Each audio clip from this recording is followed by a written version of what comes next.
Good afternoon. I am Andrea Chisholm with the Midday News. Special welcome if you're watching on onespotmedia.com. A reminder as well that you can watch TVJ Live by downloading our One Spot Media app in the Google Play Store or the App Store. That's the number 1 followed by the words Spot and Media. Prime Minister Andrew Holness has declared Mount Salem and its environs as the first zones of special operation over the next 60 days. He announced the declaration at a press briefing this morning at Jamaica House shortly after 11 o'clock. Major General Rocky Meade of the JDF outlined the areas to be affected. In the north, starting at the intersection of Mount Salem Road and Catherine Drive and continuing east along Mount Salem Road to the intersection with Clark Street. The eastern boundary, starting at the intersection of Mount Salem Road and Clark Street, continuing southwest along Clark Street to Catherine Avenue in the vicinity of the entrance to a track. Communities in Gully Course, Jarrett Terrace and Barrett View Drive will also be affected. The joint force will be chaired by Major Godfrey Sterling of the JDF and Superintendent Kirk Ricketts of the JCF. Acting Police Commissioner DCP Blake said there are over 12 active gangs in the Mount Salem area. While some of these gangs are not actually domiciled within this geographic space, they do continue to have significant impact in Mount Salem, and they are spreading their influence right across the St. James community. The objective of the zones of special operation is to disrupt and dismantle these gangs and create a safer community. In the meantime, Prime Minister Andrew Holness says the security forces have received training in human rights. Other initiatives have also been undertaken. Every weapon that is going to be used within a zone has already been registered with the Institute of Forensic Science and Legal Medicine. All members of the JCF and the JDF who are members of the joint force will have a name badge visibly displayed. A training session for justices of the peace who will be deployed during the zones of special operations has tried to allay safety concerns. Special Project Manager at the Office of the Public Defender, Victor Hemmings, noted that the JPs are the first line of legally trained personnel in a specially declared zone. He compared the zones with the 2010 West Kingston operation, where he says over 4,000 persons were detained but only 8 charged. He says such wrongful detention should not be repeated. This is why the justices of the peace are so important. This is why it has been placed in the ZOSO Act, so that this does not recur. So that 4,000, 5,000, 10,000 people are not detained without any grounds for doing so. My esteemed justices, I implore you, be impartial. As for the security concerns, Justice Minister DELROY says JPs will not be in a declared zone until it is deemed safe. He says there will also be the presence of the security personnel. Mr. Chuck also suggests that a JP may decide not to adjudicate for a detainee if the JP feels his or her personal relationship with the individual or the area may be an issue. You know the person who is being assessed. I think you should ask another JP who doesn't know that person to make that decision. You see the point I'm making? Because that decision will be based on objective assessment rather than your knowledge of the person, be it good or bad. Additional security measures will have to be implemented at the island's correctional facilities as inmates are still accessing telecommunications services despite cell phone jammers. This was disclosed last night by National Security Minister Robert Montague at a town hall meeting in Windsor, St. Anne. He said cell phones are still being smuggled into prisons. This has posed a major challenge for the Department of Correctional Services. In one of our institutions. She finding all 40 phones in prison. In prison. And if she read the same prison the following week, she could have found 40 more phones in prison. So we have put in the cell phone jammers, and then we discovered that the people in one step by the house, we have jammed cell phone signal and them crack the wireless code of a company nearby. Them gone wireless, we up on cell phone, them gone wireless. So we have been putting in new jammers. The police say they don't have any leads into the death of well-known fashion designer Dexter Pottinger.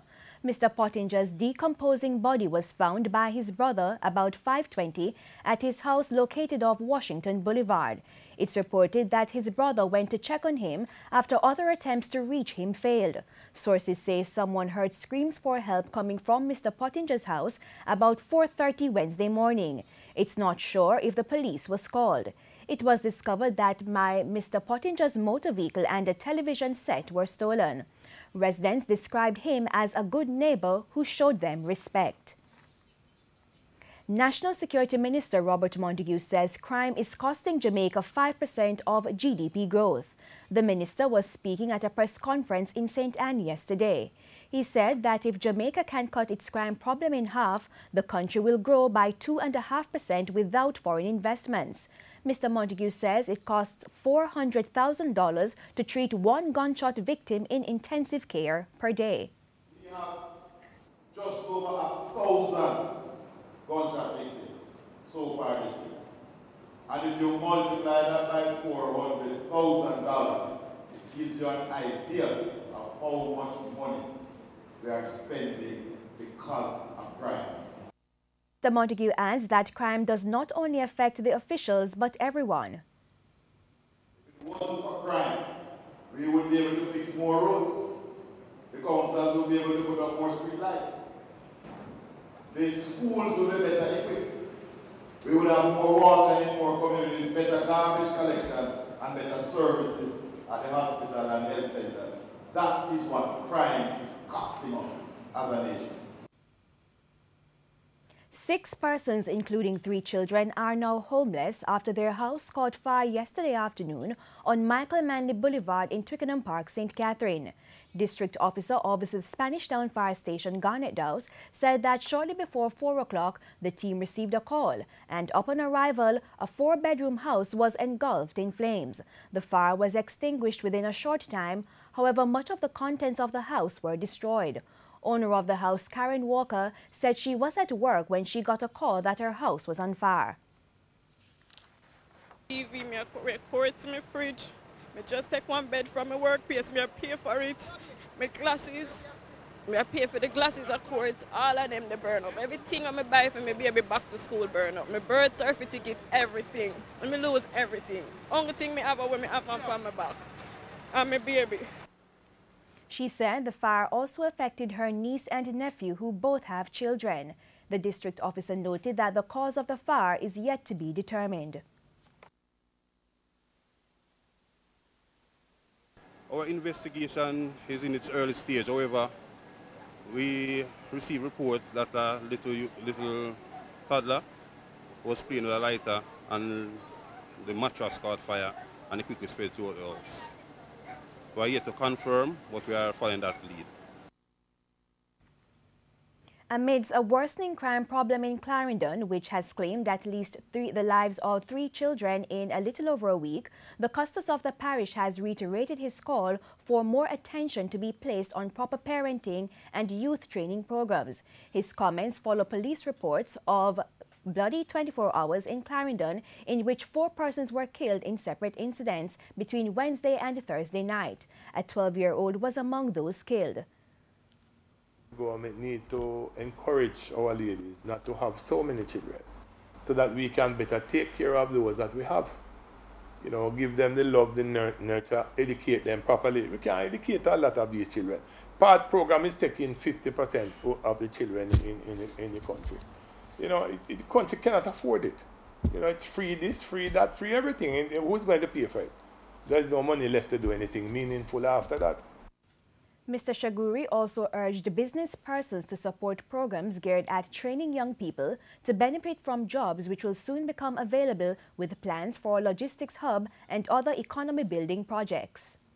Take the children out of the community and give them some work. Even if the government have to find some stipend for them, and take them out and give them something positive to do. Train them, and you know, because other than that, it's not going nowhere. Where is it going to go? All it is going to do is cause more crime if we don't let them feel that they are part of the community. Meanwhile, President of the Jamaica Association of Principals and Vice Principals, Linton Ware, is committing that ahead of Monday's start to the new school year, more attention will be placed on students from volatile communities. Communities being affected with death, with trauma, anything like those. The Ministry of Education always have themselves prepared as it relates to grief counseling. So if there are individuals in our school community who have been affected during the summer break as it relates to death and violence and all of that, I know that the ministry stand prepared, stand to support us as it relates to grief counseling. And all we need to do is to communicate with them. Over 600 children benefited from a back-to-school treat in Hanover recently. They received school bags and vouchers valued at $1,500 each. We have 550 vouchers, we have about 40 gift bags, so it will be almost 600 children will get at least one thing, besides having had a real great fun day with bounce about, trampoline, cotton candy, popcorn. One parent was grateful for the event, which has helped to reduce the back-to-school expenses. Mr. Ian Hayles have done a wonderful thing, trying to help the parents them to get some books so they can go back to school. The treat was a launch of the Hanover Hope Foundation, a group formed recently because of the high crime in the parish. Member of Parliament for Western Hanover, Ian Hayles, explained the focus of the newly formed foundation. Says Hanover Hope Foundation is to offer hope to young people and to create that synergy or linkage between our foundations such as Hanover Hope and the people of Hanover. Because we feel that would be the best way to get closer to those who really need it most, to expose them to some fun activities they might not have all year. So actually one of our ideas is to do school summer camps, to do bus trips to Kingston, to expose them, to really expose those who have not left their parish yet.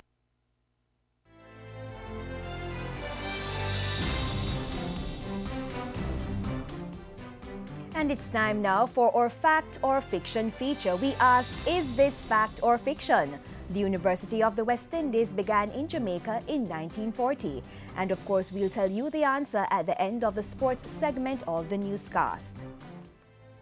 We go to news overseas now. Kenya's Supreme Court has invalidated the result of last month's contentious presidential election and ordered a new vote. It's the first time in Africa that a court has nullified the vote of a sitting leader.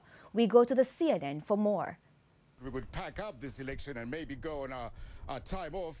We're back to another election. The judges said, 6 of them, one of them was taken ill over the last day. There were 7 judges in all making this judgment. Said the presidential election was conducted not in accordance with the Constitution. They said it rendered the declared results invalid, null and void. And as you just said, they've also said that an order is hereby issued directing the first respondent, that's Mr. Uhuru Kenyatta, to organize and conduct another election within 60 days. So basically, as soon as this judgment, which this entire country had been waiting for, basically since we told you about the election on August the 8th, as soon as it came out just over 15 minutes ago, we could hear screams around the streets near our bureau.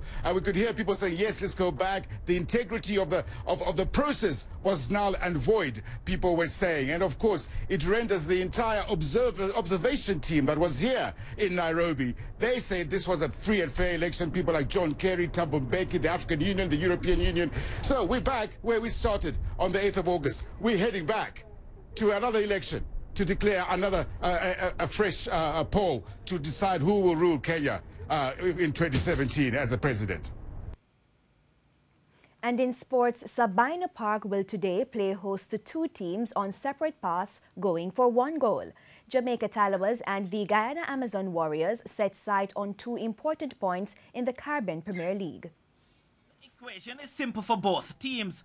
Don't lose. Yeah, definitely. We're looking forward to the Guyana game. You know, a lot is at stake. If we win that game, we are into the playoffs as second place, you know, and that is very important. Two bites at the cherry better than one. Well, definitely we came here for a win, and we hope that we'll get that win. So that's we put some pressure on Barbados. I mean, we're still not out the woods as yet, so we just hope we can get a win here and put ourselves in a good position. While the Tallowas have already secured a playoff spot, things are a little different for the Warriors. Last 3 games, if it wasn't any pressure, this game is going to be a lot of pressure. One game to qualify. We get the result that we want, we should qualify. You know, having said that, Barbados has 3 games again, so it's a bit of pressure on both of us. I think we're in a better place than Barbados, so more pressure is on them. But as long as we keep doing what we've been doing in the last 3 games, as I keep saying, you know, we don't have anything to worry about. We need to control what we can control, and that is to go there tomorrow and hopefully defeat Jamaica. Pacer OSHANE Thomas was key for the Tallowas on Wednesday. Well, it was a great performance last night, knowing that it's the 9th game of the competition, coming off the bench with such a brilliant performance. Well, going into the Guyana game, I'm going into the Guyana game very confident, so just looking forward for that game tomorrow. While the tournament's leading wicket taker, Keswick Williams, is hunting achievements. We still have strength. There's one more game to go. I said to myself, I want to get 6 wickets here in Jamaica, because last year I got 5. You know, I never really get a lot of wickets here in Jamaica. It means then that come Friday, the Guyana franchise must play like Warriors. It's tough playing against anyone, so I wouldn't say it's just tough playing against the Tallowa, but I mean, I expect it to be a good match. I mean, they're coming off a win, we're also coming off a good win, so it should be a very competitive game. Friday's contest is set to start at 8 p.m. with live coverage on TVJ Sports Network. Renard Brown for TVJ Sports. This afternoon, fact or fiction feature. And we asked, is this fact or fiction? The University of the West Indies began in Jamaica in 1940. This, of course, is fiction. The University of the West Indies actually began at Mona, Jamaica in 1948 as a college of the University of London. It achieved full university status in 1962. A second campus was created in 1961 in Trinidad as the St. Augustine campus, and the third was established in Cave Hill in Barbados. There is also a center for hotel and tourism management in the Bahamas. And of course, the University of the West Indies is the Caribbean's premier institution.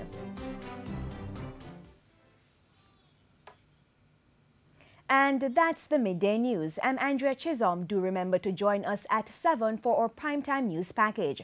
On behalf of the news, sports and production teams, good afternoon and have a great weekend.